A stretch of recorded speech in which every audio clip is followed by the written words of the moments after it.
भाई याद रखिएगा एथिक्स को। दो किसान थे, दोनों के पास एक जैसी जमीन थी, दोनों रोटी सब्जी चला लेते थे, बहुत ज्यादा पैसा नहीं था। एक दिन दोनों बुजुर्ग हुए और दोनों की डेथ हो गई। भगवान के पास पहुंचे, भगवान मुस्कुराते रहते हैं, वहां भी मुस्कुरा रहे थे।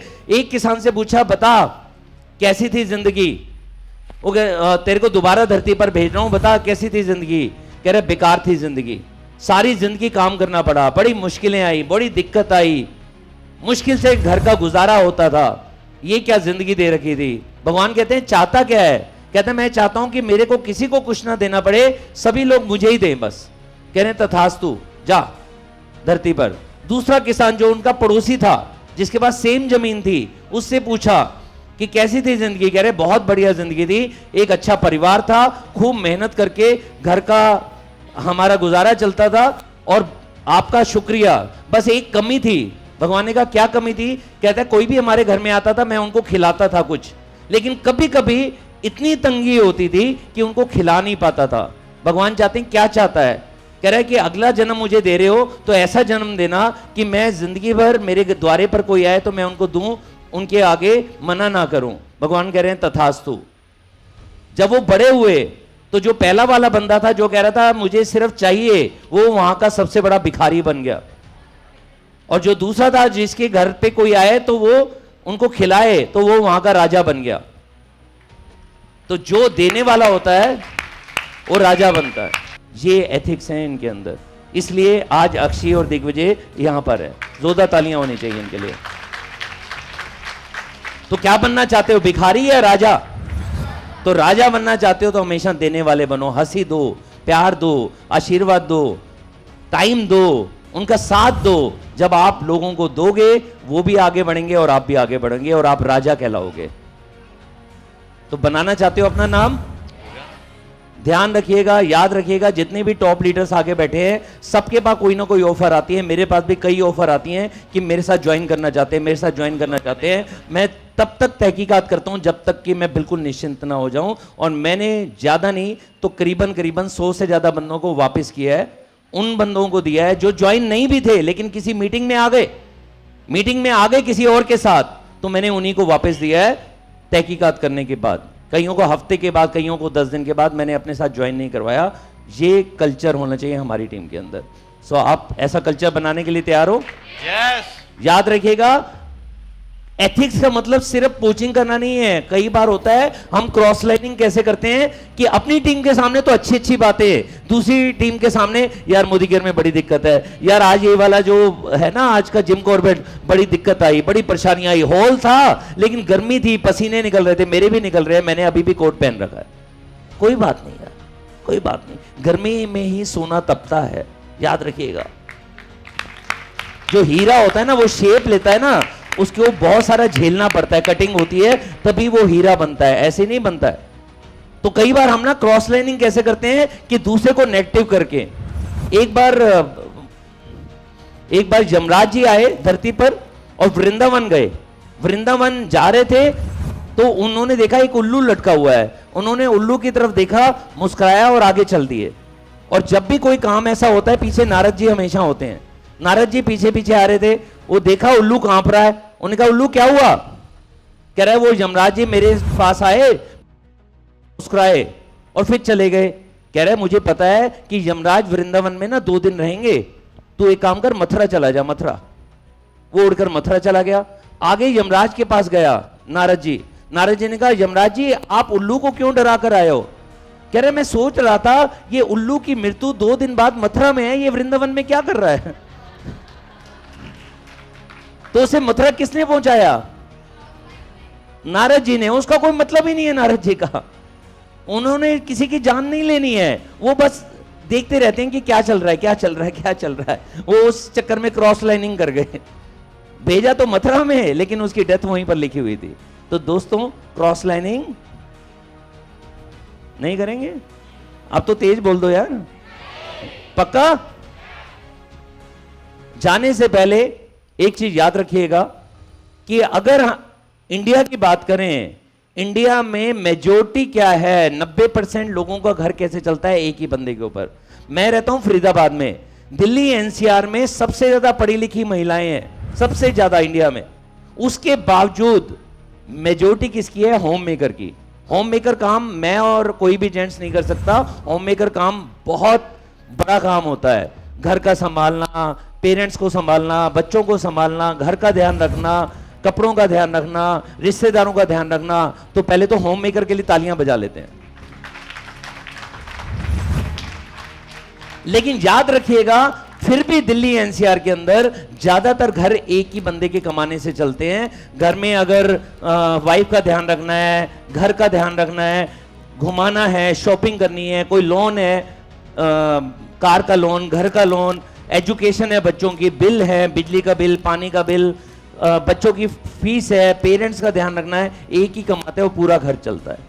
ऐसा है या नहीं है? सोचिए, अगर वो कमाने वाला ही ना हो तो। ये सोचना नहीं चाहिए, लेकिन कोविड ने हम सबको मजबूर कर दिया। हजारों लाखों लोग इंडिया के अंदर, लाखों लोग हैं जो चले गए, अपनों को छोड़कर चले गए। हमारे कुछ अपने भी चले गए। और मैंने ऐसे ऐसे घर देखे हैं जहां पर इनकम 5-5 लाख रुपए से ज्यादा थी, पर मंथ इनकम 0 हो गई क्योंकि कमाने वाला चला गया। कई जगह तो मैंने देखा है बाप बेटा दोनों ही चले गए।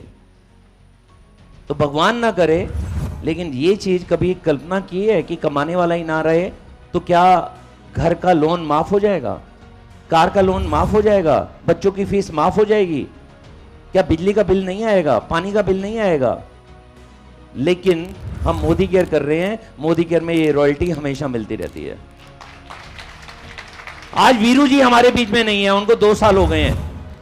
38 साल की उम्र में वीरू जी की डेथ हो गई कोविड की वजह से।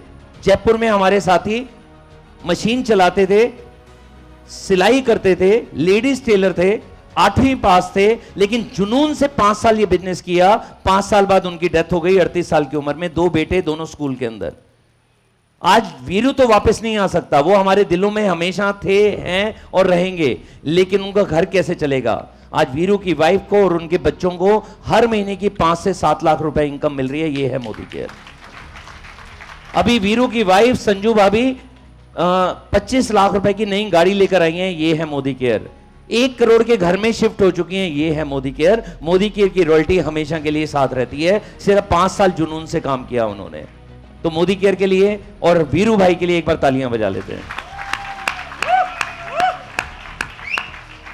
और मेरा लास्ट चीज कि लॉ ऑफ अट्रैक्शन जितना भी यूज कर लें, जितने भी पॉजिटिव रहें, जितने भी एक्शन करें, लेकिन वो काम पूरा तब तक नहीं हो सकता जब तक विश्वास नहीं हो। आज अगर आपका मन कर रहा है 1 लाख रुपए लिखने का, मत लिखिए अगर विश्वास नहीं है तो। विश्वास आप ही को करना पड़ेगा। कई लोग कहते हैं मैंने ना फोटो चिपकाया कार का, आई नहीं, क्योंकि विश्वास नहीं है। जिस दिन विश्वास करना शुरू कर दोगे, मैजिक अपने आप काम करना शुरू कर देगा। विश्वास दोनों तरह का होता है, नेगेटिव भी पॉजिटिव भी।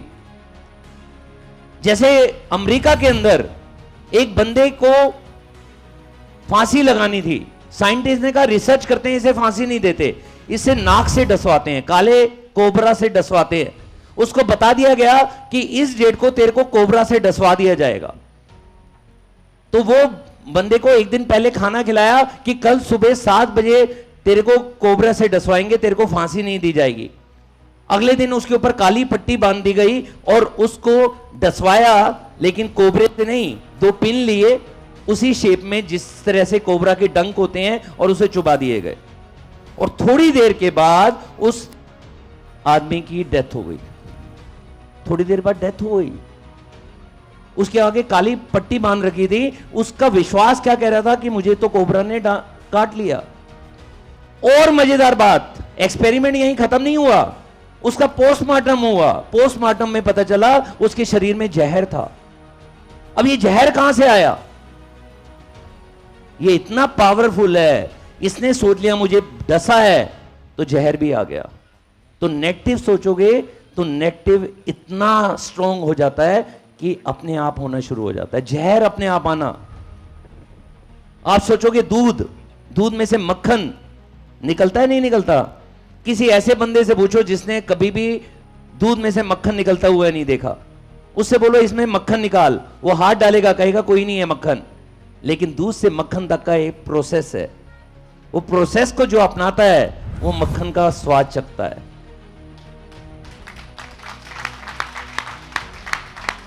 कई बार डॉक्टर के पास कोई बंदा जाता है, उसे दवाई नहीं दी जाती, उसे कहते हैं प्लेसेबो इफेक्ट। उसको मीठी गोली दे दी जाती है, उसको बोला जाता है तू ठीक हो जाएगा, 5 दिन बाद वो ठीक हो जाता है। क्यों ठीक हो जाता है? क्योंकि दिमाग ने मान लिया कि मैं दवाई ले रहा हूं और डॉक्टर ने कहा तो ठीक हो जाएगा, वो ठीक हो जाता है। ये दिमाग की पावर है, दिमाग अपने आप ठीक कर देता है। आप सोचो, बहुत सारे पशु हैं जो बाहर घूमते रहते हैं, जो पेट नहीं होते, अपने आप ही बीमार होते हैं, अपने आप ठीक होते हैं नहीं होते? क्योंकि इसके अंदर बहुत पावर है। एक बार साइंटिस्ट ने रिसर्च क्या किया, एक चूहे को, 1950 की बात है, हार्वर्ड यूनिवर्सिटी का साइंटिस्ट था, उसने एक चूहे को ना एक बाल्टी में डाल दिया, पानी की बाल्टी थी, बाल्टी में डाल दिया, पानी भरा हुआ था, वो 15 मिनट तक अपनी जान बचाता रहा, 15 मिनट तक, फिर डूबने लग गया। साइंटिस्ट ने उसे पकड़कर वापस प्लेटफॉर्म के ऊपर, टेबल के ऊपर रख दिया, उसको पहुंचा, उसको खाने के लिए कुछ दिया, थोड़ा रेस्ट करने दिया, उसने वापस उसे ना उसी पानी की बाल्टी में डाल दिया जहां पर 15 मिनट पहले वो तैरता रहा, फिर डूबना शुरू हो गया था। अब बताओ वो कितनी देर तक तैरता रहा? 10 मिनट, 5 मिनट, 15 मिनट, आधा घंटा, कितना, या 1 घंटा? वो चूहा 60 घंटे तक तैरता रहा। कितने घंटे? बताऊं क्यों? उसे लग रहा था मरने से पहले कोई है जो मुझे बचा जाएगा, और दूसरी बात में उसे बिल्कुल पक्का पता चल गया कोई आएगा और मुझे बचा कर जाएगा। तो वो तैरता रहा। इसे कहते हैं बिलीफ। वो पहले भी 60 घंटे तैर सकता था, तैरा नहीं, क्योंकि वो हार मान गया कि भैया कोई नहीं बचाने वाला, मरना है तो है, मर ही जाओ। लेकिन दूसरी बार वो तैरता रहा 60 घंटे तक। तो दोस्तों, जब भी आपको हार लगे कि मैं हार रहा हूं, कोई ज्वाइन नहीं करना, ये याद रखना, कोई ना कोई अपलाइन है जो आएगा और आपको आगे बढ़ाकर जाएगा, कोई ना कोई है जो आपका साथ देगा और आपको आगे बढ़ा जाएगा, कोई ना कोई मैनेजमेंट है जो ऑफर निकालेगी, आप आगे बढ़ जाओगे। कहीं पर भी हार मानने लगो कि मेरे से नहीं होगा, कोई ना कोई अपना हाथ बढ़ाएगा और आपको आगे लेकर जाएगा।